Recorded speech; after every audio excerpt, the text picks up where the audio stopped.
Portugal qui sera le grand vainqueur de cette 52e édition. Réponse peut-être dans 2 fois 40 minutes.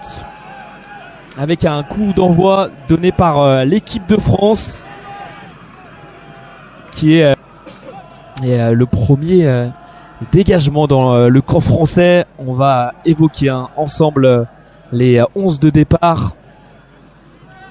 Le Strasbourgeois Johan Becker et le Rennais Joseph Peter. Côté gauche, le Rennais Firmin Tétio. Côté droit, ce sera le Parisien Rennais Joseph Peter, qui est complètement sorti de sa défense centrale. Ça joue Joshua Dago dans la surface de réparation. Les adversaires qui l'affrontent aussi en club, Ruben Correa, le joueur du FC Nantes. Ce sera bien Joao.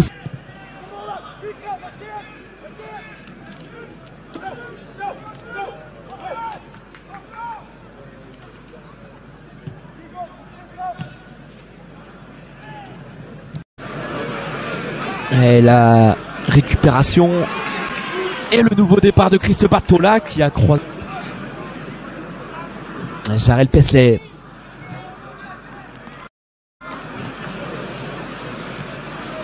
Firmin Tétio qui est passé, il est actif dans son couloir gauche depuis le coup d'envoi. Le centre qui n'inquiète pas.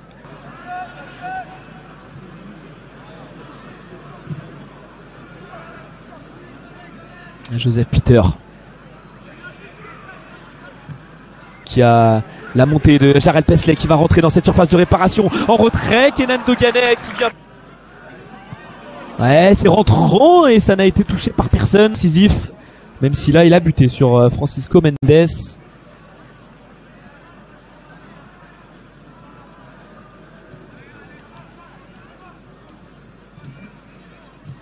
Oui, on a su parfaitement utiliser les côtés. Yanis Sadich qui tente de... La défense française prend clairement le dessus. La France jusqu'ici qui avait su être efficace. Incarné bien sûr par Christ Batola. Allez, ce serait bien avant la pause là. Gustavo Fonte là qui est esselé sur le fond de l'attaque. Même s'il a réussi à récupérer, entouré par 4 Français. Christ Batola en position de hors-jeu au départ. Joseph Peter. Firmin Tétio. En une touche. Tairis Noubissier pour Adil Hamdani. Dans la surface de réparation, Christ Batola qui est irrésistible depuis le début de la semaine. Sur un service d'Adil Hamdani, mais quel enchaînement! Un enchaînement d'ouvrir en seconde période le buteur portugais. Benfica qui a marqué 2 buts contre l'Angleterre rentré également, tout comme un autre joueur du Benfica, Thiago Rodrigues, qui avait également marqué contre l'Angleterre pour une victoire 3 de Thiago Rodrigues. Les voilà pour cette seconde période. Le coup d'envoi a été donné. Pas de porter ses duels dans la moitié de terrain adverse. De jouer haut comme Martin Gonçalves. Joao Silva côté gauche. Vers Gustavo Guerra. Ouais, ça combine dans les petits espaces et la possibilité. Quel retour! Position de... Avec cette position de hors-jeu qui n'était pas évidente et il y aurait pu y avoir penalty. Ouais, j'arrête.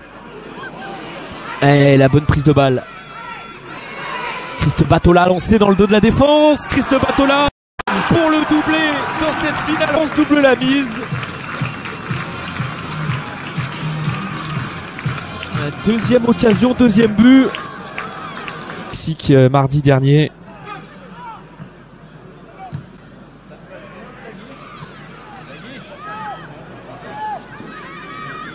Et on y retourne à Adil Hamdani. C'était cadré, c'est relâché. On ne va pas en rester là.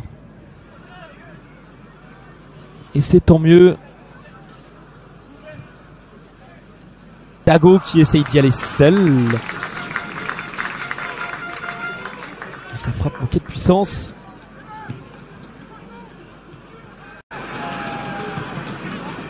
Avec Gustavo Guerra. L'extérieur du pied vers Joao Rijo. Avec l'Olympique lyonnais depuis le mois de janvier. Joshua Dago dans la surface de réparation qui a glissé, mais ça va revenir. Le triplé, le 3e but plutôt.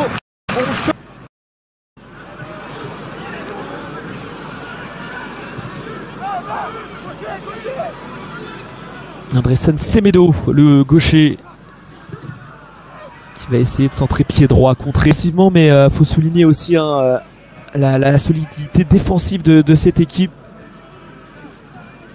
qui est rarement inquiétée et qui n'a toujours pas encaissé le moindre but. Je suis à Dago qui s'est bien battu pour récupérer le centre pied gauche. 0 en finale contre la Chine. Japon 1, Chine 2, France 3 dans le Challenge Nation féminin et dans le Challenge Club. Ça s'est terminé un petit peu plus tôt cet après-midi. La victoire au tir au but de Strasbourg face à Lens. Un partout après le coup de sifflet final et victoire au tir au but. Donc Strasbourg remporte ce mondial de Montaigu. Lens 2e et Saint-Etienne 3e. Alors qu'il y a cette possibilité de réduire le score et c'est chose. Le Portugal va lutter jusqu'au bout. 3-1.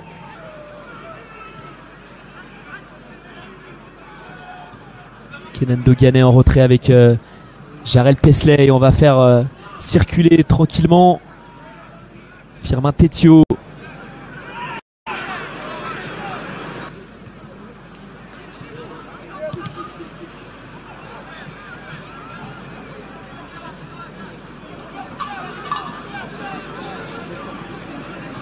Et la récupération dans le camp portugais, le décalage côté gauche. Entouré qui a trouvé le trou de souris pour servir Aaron Gadou. Le centre et la tête. Le 4e but français dans cette finale. Corse un peu plus l'addition. Un entrant après. D'ailleurs celui qui compte le plus de sélections en équipe de France U16. Mohamed Silla.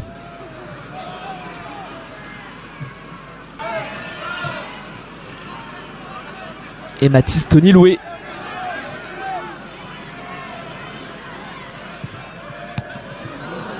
Le centre et les points, ça va revenir. Mathis Tony Loué, le doublé, coup sur coup.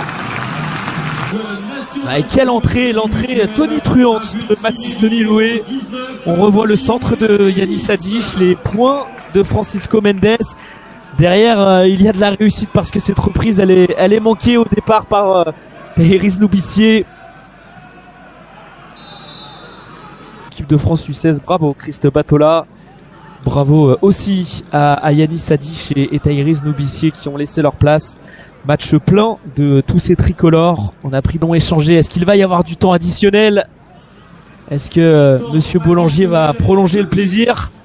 2 minutes avant le nouveau sacre français qui, décidément, l'équipe de France règne sur ce mondial de Montaigu.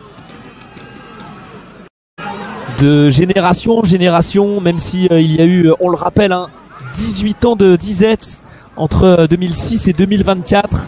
La 52e édition du mondial de Montaigu. Les tricolores conservent leur titre, 11e titre en 23